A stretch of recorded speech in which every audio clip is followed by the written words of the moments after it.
You're locked in to the hottest station on the planet. Resistance is futile. The revolution has begun.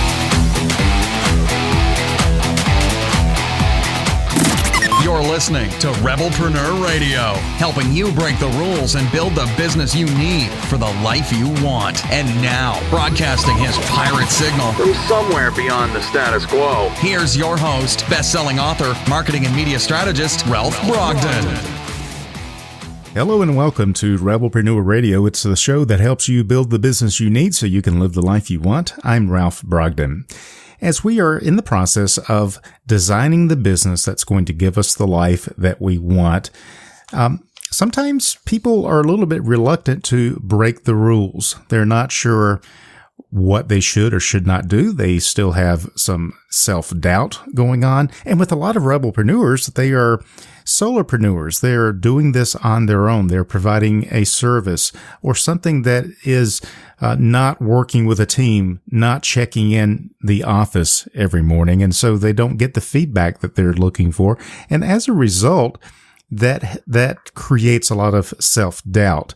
So the question is, how can we create the life and the business that we want and do it in a way that we're going to have fun? That seems to be my mantra lately. If we're not going to have fun, what's the point? Well, today's guest is going to teach women specifically how to get the life you want without becoming a woman you hate. I think that's a great topic. I think that would be a great topic for a book, great book title, as a matter of fact. I'm speaking with Natalie Wilson. She is a highly sought-after life coach for ambitious former nice girls who have always done the right thing but still aren't happy. They want to feel better but don't even know where to start. As a former teacher and corporate sales executive with degrees in both business and education, Natalie specializes in helping smart, sensitive perfectionists, that's me, right? Smart, sensitive perfectionists get out of their own way and stop feeling like they're doing it all wrong so they can have the life they want. Natalie Wilson, welcome to Rebelpreneur Radio. Hello. Yeah. Thank you for having me, Ralph. I'm excited to be here. You're speaking right to me when you're talking about smart, sensitive perfectionists. I am exactly who you're helping, except that I'm not a woman, but I think I could still benefit from your wisdom. And it's interesting that the previous show I just produced, we were talking about perfectionism as well. So that's something that I think a lot of people struggle with. And so I'm really interested in hearing your take on it. First, tell us a little bit about how you got started in life coaching and what brought you to this point. Yeah. So, after college, I actually had a lucrative job in the wine world. But my sensitive side, kind of led me to feel like I needed to do something more with my life, have a calling. And, at the time I thought there was just only one calling in my life. And so I picked teaching. Well, fast forward to my 30s, I was single, sensitive, smart, and extremely miserable. I really felt like a victim of my circumstances. I was lonely and felt like I was missing out on the world as a single woman. And for years I had been what I call circling the roundabout of life, where you just kind of watch everybody else move forward and you just kind of keep circling from thing to thing, not really making decisions because you're so worried about making the wrong decision. And at the time I was 8 years into teaching and I was about to sign up for another year and I just couldn't do it. I knew something had to change. So I started doing some life coaching with Martha Beck and realized that I had the power to change what I wanted in my life. And what was holding me back was me, not anyone else. So I started working on transforming my mindset and transforming my life as I started to grow. At that point, I then got leadership opportunities. I won awards, and then I met my now husband. But through all of that, I realized that I had truly believed that I had to put everyone else first, do everything right, and everyone had to like me. I was just I realized I was a recovering people pleaser and perfectionist. And you can see what kind of prison this is for anyone. Like you said, that was you yourself, but especially for someone who also It's still me. You're talking about that in the past tense like it's something I've overcome. That's still me. I mean, that describes me right now. People pleaser, perfectionist. Right. And it can hold you back, especially when you're wanting to crush goals and go after your dreams. They don't always go together. And one can be a limiting belief, or they can be limiting beliefs. So I just learned tools that learned to change my mindset and change some of the sensitive personality traits that for me were holding me back. And that led me to become a certified life coach through the life coach school and work with what I call the nice girls. I help them learn that nice girls can get the corner office if they want it.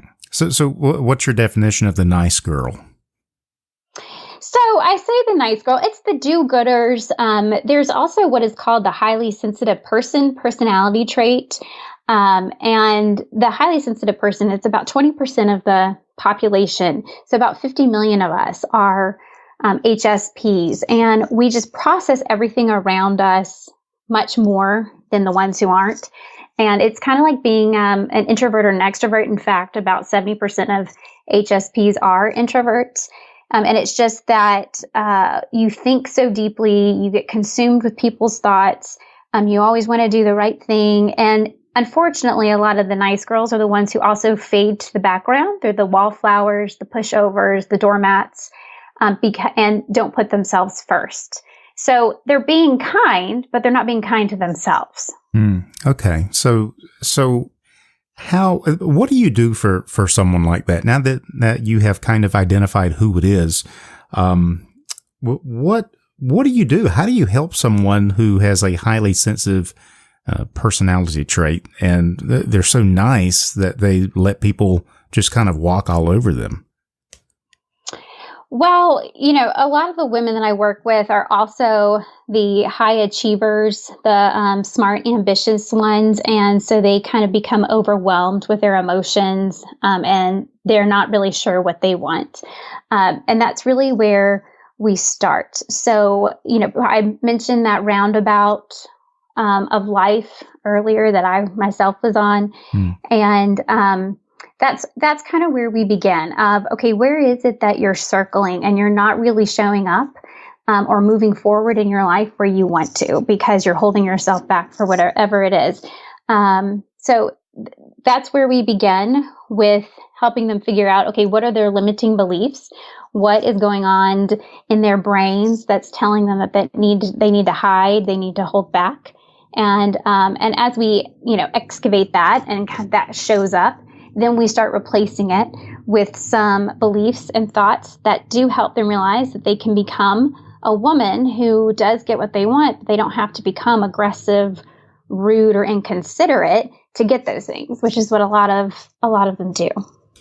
I'm curious as I hear you describe this, do you, in your experience, do you think that people are born this way, that they're born with highly sensitive personality traits like this? Or do you think that the sensitivity and the perfectionism is a defense mechanism that has been the result of previous pain that they've experienced?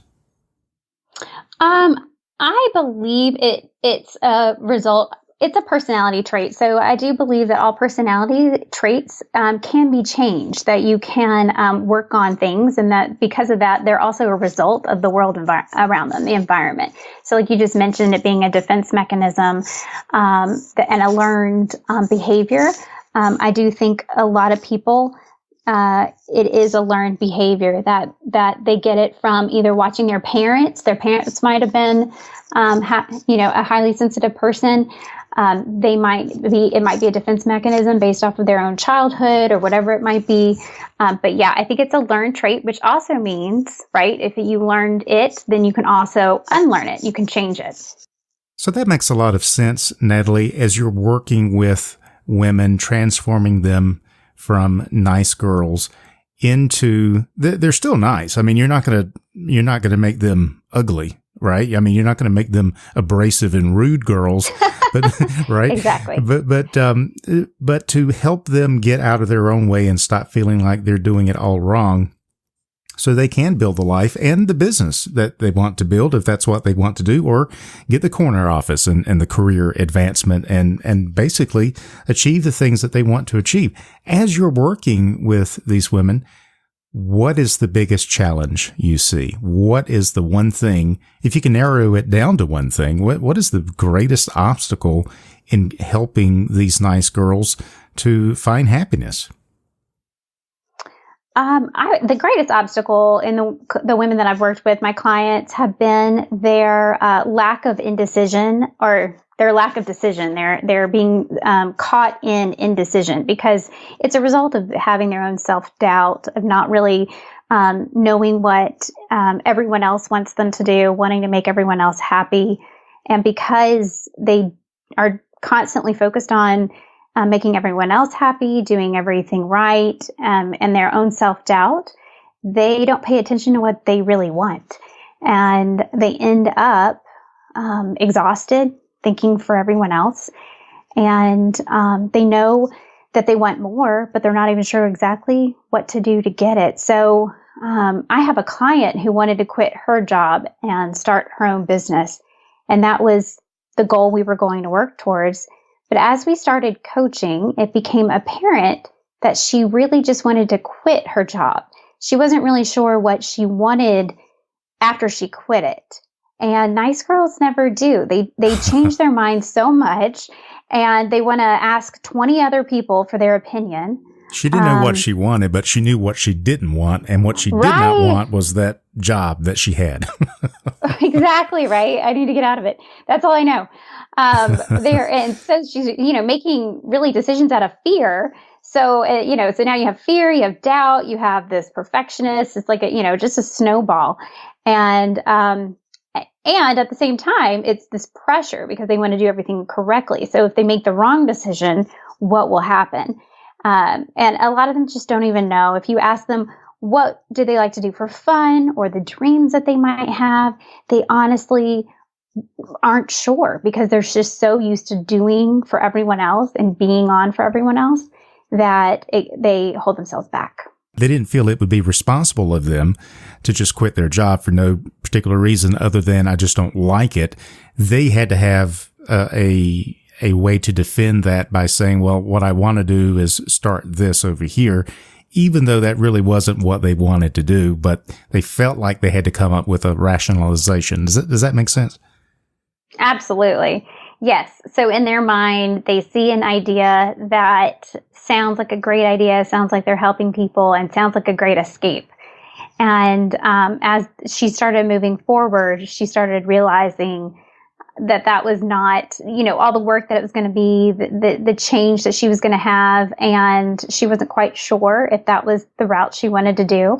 And what ended up actually with her is she found something else that offered her more freedom of time and flexibility that she was really wanting.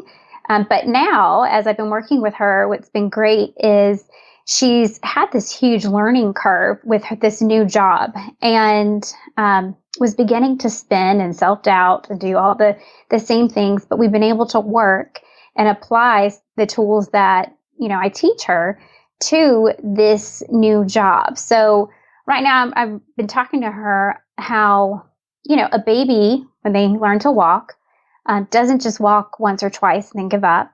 He doesn't, right? He doesn't doubt that walking is the wrong decision. He's not like, never mind, I'm not doing that anymore. Yeah, I took that step and I took a big risk and I fell. Right. And now I'm not going to walk anymore. Not doing it, right? Like not doing it, Mom. And he doesn't judge himself either. He's not thinking I'm a loser. I need, hit the panic button. There's no judgment. He just does it over and over again until all of a sudden he walks. Yeah. And in the past, she might have quit this new job, changed her mind, panic, all the things. But through our work, she's been able to minimize that stress level and realize that she's just learning.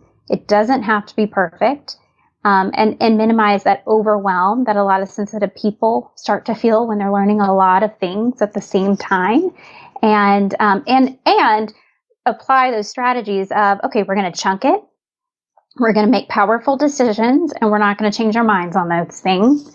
And we're going to minimize that overwhelm by breaking down the tasks as much as possible, so they don't seem daunting to our brain. Because our brain will see the big thing and become completely overwhelmed. But when you break it down, it's like you're fooling your brain. You're saying, oh, I'm just going to do this one thing today. Yeah. And it's not as overwhelming as when you're thinking, I have a huge project to do. Yeah, I'm not going to climb Mount Everest today. I'm just going to look at what equipment do I need to pack in my suitcase.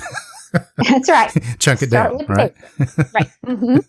You shared some great strategies there, and I'll probably ask you to do them again to help listeners who are really struggling with this to have a chance to write this down and put it into practice. Before I ask you for that 3-step process again, do you think that this particularly, I know you work with women, do you think that this is really acute in women as opposed to men, this idea of indecision? And it's not a weakness. It's just the way women are wired to be more caring of and more considerate and more connected with other people maybe than a male is wired. I'm just curious what your thoughts are on that. I have never contemplated like working with men. I just wanted to focus on women just because of my own experiences. However, thinking about the, how society trains women, in addition to the fact of how we are, naturally wired as, the nurturing mother types. I do think that it is, more common in women than in men, although there's lots of men also who are highly sensitive people, as well as overachievers. And I love what you said when you started it off, and you said it's not a weakness. In fact, I see it as a gift, right? Especially when you mix the sensitivity with the high achieving, and you're like, wow, we need more people in this world like that, not the opposite. Yeah, I mean, 1 + 1 is 3. That's the great synergy that Stephen Covey is talking about. It's not that man is better than woman, woman is better than man. We need all of these different strengths working together to create synergy, so that the sum of the parts is more than the whole is greater than the sum of the parts. Whatever, that we are working together and creating. And doing so many wonderful things that we could not do on our own. So this is really really exciting. I think it's kind of a breakthrough for people to be able to see the thing that they're struggling with. It's not a weakness, but it's a strength. But you've got to practice that. You've got to see it as a strength first of all, so that you don't try to minimize it or say what's wrong with me. And I think that contributes a lot to the feeling that they're doing it all wrong when really they could be doing it all right. What can someone begin to do right now?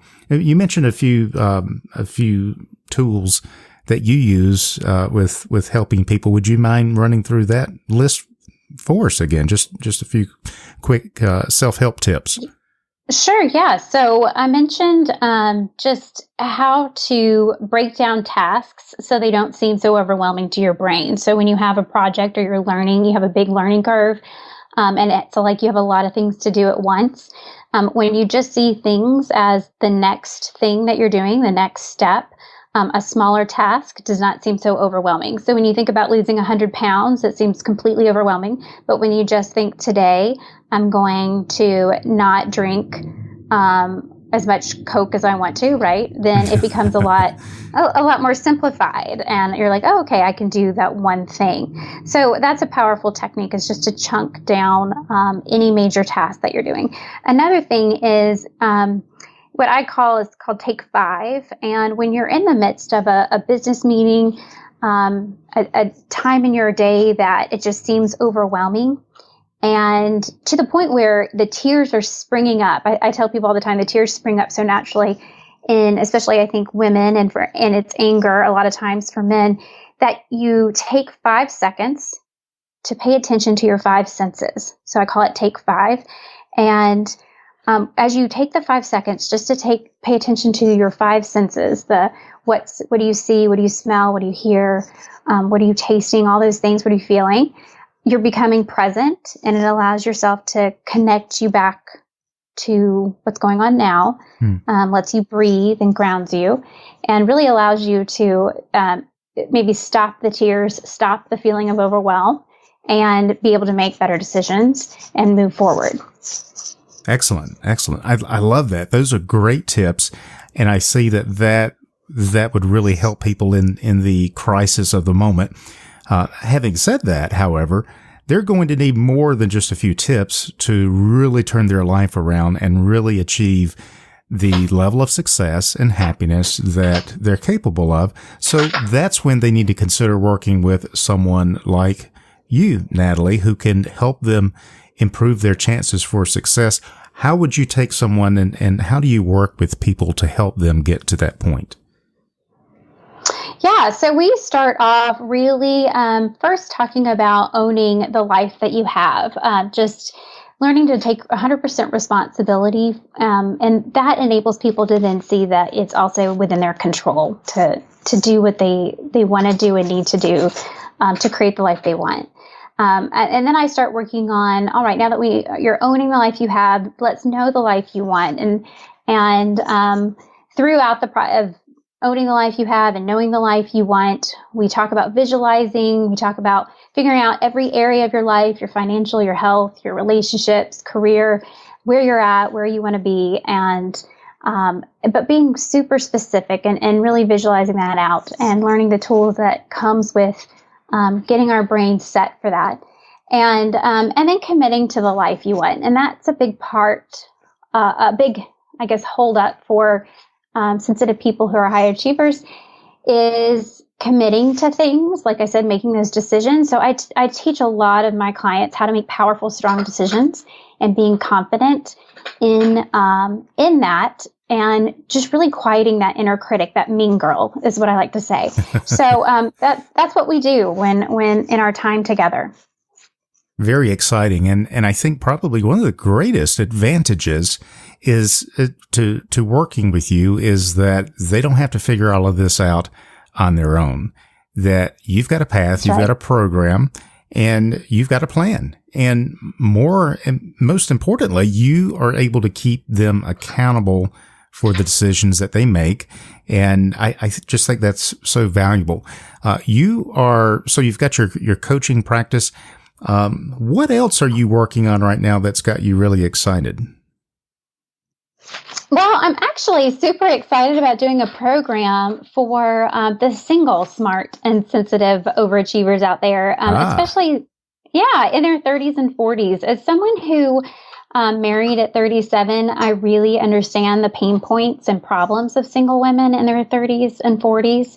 I myself had situational depression, and I blamed the world for not being sensitive to the single women and there not being, quote unquote, enough good men out there. And it really, for being sensitive and being single in that age frame, you begin to think there really is something wrong with you.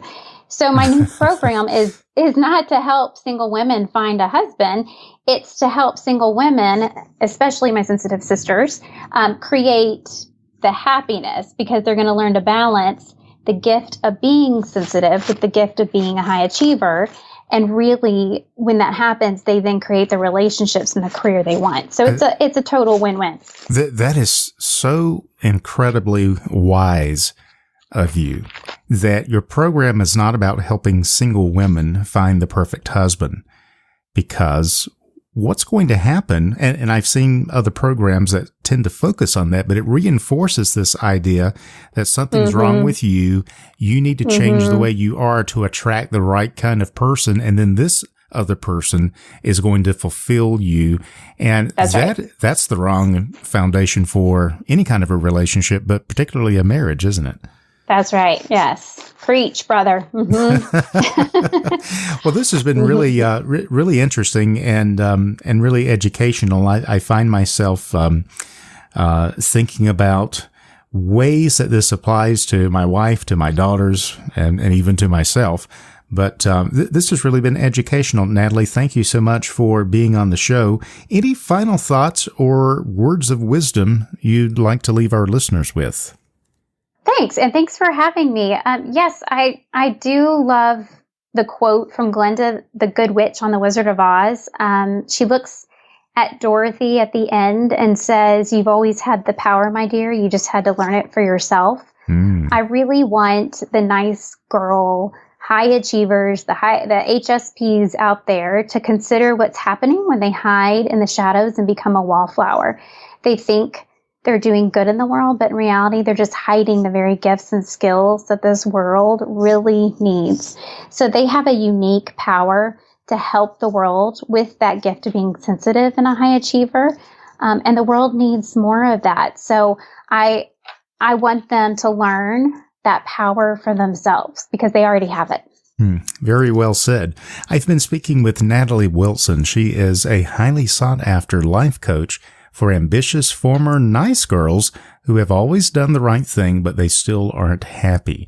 Natalie specializes in helping smart, sensitive perfectionists get out of their own way and stop feeling like they're doing it all wrong so they can have the life they want. If you want to find out more and connect with Natalie Wilson, the best place to go is her website. It's nataliewilsoncoaching.com, nataliewilsoncoaching.com. And we'll have that website link on the Rebelpreneur website as well. So Natalie, thank you so much for your time. I really appreciate your work and all the good that you're doing to help women in the world. Thank you for being on Rebelpreneur Radio today. Oh, it was a pleasure. Thank you for having me. You've been listening to Rebelpreneur Radio with Ralph Brogden. Download the show notes and much more at rebelpreneur.com.